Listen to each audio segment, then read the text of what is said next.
കേൾക്കുവാൻ പോകുന്ന തിരുവചനം ലൂക്കോസ് എഴുതിയ സുവിശേഷം 20-ാം അധ്യായം 1 മുതൽ 47 വരെയുള്ള വചനങ്ങൾ.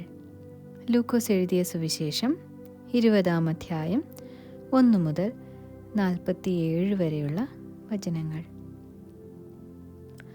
ആ നാളുകളിൽ ഒരു ദിവസം അവൻ ദൈവാലയത്തിൽ ജനത്തോട് ഉപദേശിച്ചു സുവിശേഷം അറിയിക്കുമ്പോൾ മഹാപുരോഹിതന്മാരും ശാസ്ത്രിമാരും മൂപ്പന്മാരുമായി അടുത്തുവന്ന് അവനോട്, നീ എന്ത് അധികാരം കൊണ്ട് ഇത് ചെയ്യുന്നു? ഈ അധികാരം നിനക്ക് തന്നത് ആർ? ഞങ്ങളോട് പറക എന്ന് പറഞ്ഞു. അതിനുത്തരമായി അവൻ, ഞാനും നിങ്ങളോടൊരു വാക്ക് ചോദിക്കും, അതെന്നോട് പറവിൻ. യോഹന്നാൻ്റെ സ്നാനം സ്വർഗത്തിൽ നിന്നോ മനുഷ്യരിൽ നിന്നോ ഉണ്ടായത് എന്ന് ചോദിച്ചു. അവർ തമ്മിൽ ആലോചിച്ചു.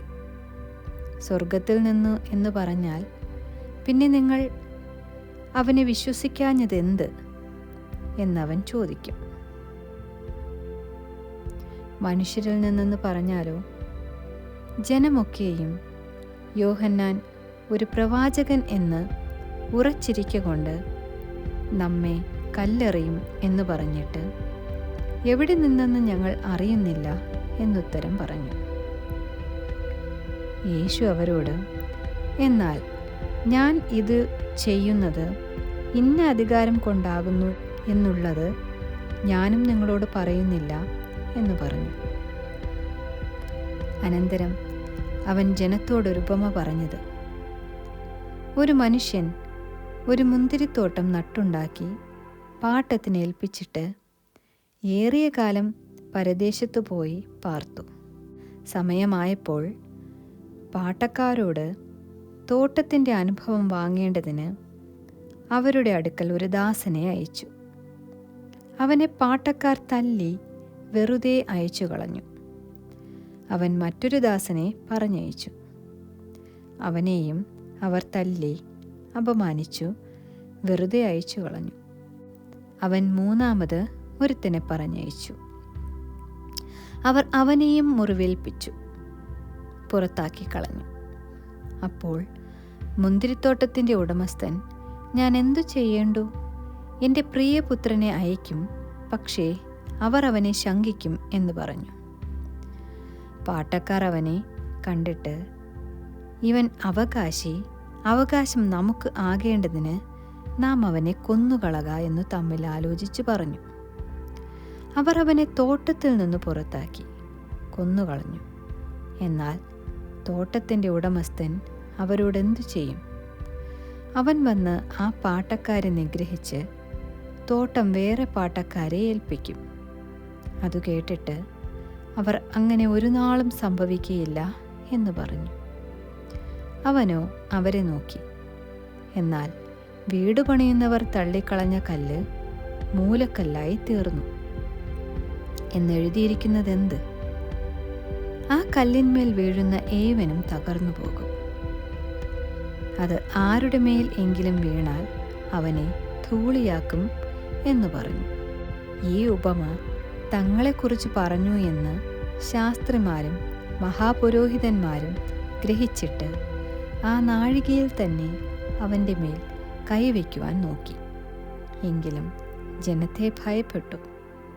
പിന്നെ അവർ അവനെ നാടുവാഴിയുടെ അധീനതയിലും അധികാരത്തിലും ഏൽപ്പിക്കുവാൻ തക്കവണ്ണം അവനെ വാക്കിൽ പിടിക്കേണ്ടതിന് തക്കം നോക്കി നീതിമാന്മാർ എന്ന് നടിക്കുന്ന ഒറ്റുകാരെ അയച്ചു. അവർ അവനോട്, ഗുരു, നീ നേർ പറഞ്ഞുപദേശിക്കുകയും മുഖപക്ഷം നോക്കാതെ ദൈവത്തിൻ്റെ വഴി യഥാർത്ഥമായി പഠിപ്പിക്കുകയും ചെയ്യുന്നു എന്ന് ഞങ്ങൾ അറിയുന്നു.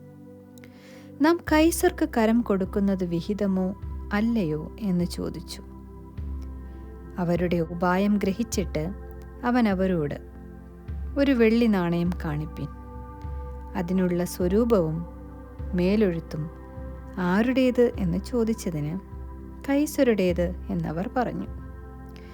എന്നാൽ കൈസർക്കുള്ളത് കൈസർക്കും ദൈവത്തിനുള്ളത് ദൈവത്തിനും കൊടുപ്പിൻ എന്നവൻ അവരോട് പറഞ്ഞു. അങ്ങനെ അവർ ജനത്തിൻ്റെ മുൻപിൽ വെച്ച് അവനെ വാക്കിൽ പിടിക്കുവാൻ കഴിയാതെ അവൻ്റെ ഉത്തരത്തിൽ ആശ്ചര്യപ്പെട്ടു മിണ്ടാതിരുന്നു. പുനരുത്ഥാനമില്ല എന്ന് പറയുന്ന സദൂക്യരിൽ ചിലർ അടുത്തുവന്ന് അവനോട് ചോദിച്ചത്, ഗുരു, ഒരുത്തൻ്റെ സഹോദരൻ വിവാഹം കഴിച്ചിട്ട് മക്കളില്ലാതെ മരിച്ചുപോയാൽ അവൻ്റെ സഹോദരൻ അവൻ്റെ ഭാര്യയെ പരിഗ്രഹിച്ചു സഹോദരനു സന്തതിയെ ജനിപ്പിക്കണം എന്ന് മോശ എഴുതിയിരിക്കുന്നു. എന്നാൽ 7 സഹോദരന്മാർ ഉണ്ടായിരുന്നു. അവരിൽ ഒന്നാമത്തവൻ ഒരു സ്ത്രീയെ വിവാഹം കഴിച്ചു മക്കളില്ലാതെ മരിച്ചുപോയി. രണ്ടാമത്തവനും മൂന്നാമത്തവനും അവളെ പരിഗ്രഹിച്ചു. അവണ്ണം 7 പേരും ചെയ്തു, മക്കളില്ലാതെ മരിച്ചുപോയി. ഒടുവിൽ സ്ത്രീയും മരിച്ചു. എന്നാൽ പുനരുത്ഥാനത്തിൽ അവൾ അവരിൽ ആർക്കു ഭാര്യയാകും? 7 പേർക്കും ഭാര്യയായിരുന്നുവല്ലോ. അതിന് യേശു ഉത്തരം പറഞ്ഞത്, ഈ ലോകത്തിൻ്റെ മക്കൾ വിവാഹം കഴിക്കുകയും വിവാഹത്തിന് കൊടുക്കുകയും ചെയ്യുന്നു. എങ്കിലും ആ ലോകത്തിനും മരിച്ചവരിൽ നിന്നുള്ള പുനരുത്ഥാനത്തിനും യോഗ്യരായവർ വിവാഹം കഴിക്കുകയുമില്ല, വിവാഹത്തിന് കൊടുക്കുകയുമില്ല. അവർക്കിനി മരിക്കുവാനും കഴിയുകയില്ല. അവർ പുനരുത്ഥാനപുത്രന്മാരാകിയാൽ ദൈവദൂത തുല്യരും ദൈവപുത്രന്മാരുമാകുന്നു.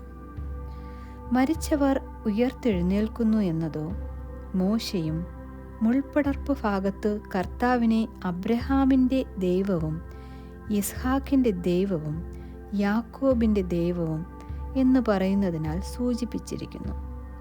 ദൈവമോ മരിച്ചവരുടെ ദൈവമല്ല, ജീവനുള്ളവരുടെ ദൈവമത്രേ. എല്ലാവരും അവന് ജീവിച്ചിരിക്കുന്നുവല്ലോ. അതിന് ചില ശാസ്ത്രിമാർ, ഗുരു, നീ പറഞ്ഞത് ശരിയെന്നുത്തരം പറഞ്ഞു. പിന്നെ അവനോടൊന്നും ചോദിപ്പാൻ അവർ തുനിഞ്ഞതുമില്ല. എന്നാൽ അവൻ അവരോട്, ക്രിസ്തു ദാവീദിൻ്റെ പുത്രനെന്ന് പറയുന്നത് എങ്ങനെ? കർത്താവ് എൻ്റെ കർത്താവിനോട്, ഞാൻ നിന്റെ ശത്രുക്കളെ നിന്റെ പാദപീഠമാക്കുവോളം എൻ്റെ വലത്തുഭാഗത്തിരിക്ക എന്നരുളി ചെയ്തു എന്ന് സങ്കീർത്തന പുസ്തകത്തിൽ ദാവീദു തന്നെ പറയുന്നുവല്ലോ. ദാവീദ് അവനെ കർത്താവ് എന്ന് വിളിക്കുന്നു. പിന്നെ അവൻ്റെ പുത്രനാകുന്നത് എങ്ങനെ എന്ന് ചോദിച്ചു. എന്നാൽ ജനമൊക്കെയും കേൾക്കെ അവൻ തൻ്റെ ശിഷ്യന്മാരോട് നിലയങ്കികളോടെ നടപ്പാൻ ഇച്ഛിക്കുകയും അങ്ങാടിയിൽ വന്ദനവും പള്ളിയിൽ മുഖ്യാസനവും അത്താഴത്തിൽ പ്രധാന സ്ഥലവും പ്രിയപ്പെടുകയും ചെയ്യുന്ന ശാസ്ത്രിമാരെ സൂക്ഷിച്ചു കൊള്ളുവിൻ. അവർ വിധവമാരുടെ വീടുകളിൽ വിഴുങ്ങുകയും ഉപായരൂപേണ ദീർഘമായി പ്രാർത്ഥിക്കുകയും ചെയ്യുന്നു. അവർക്ക് ഏറ്റവും വലിയ ശിക്ഷാവിധി വരും. ആമേൻ.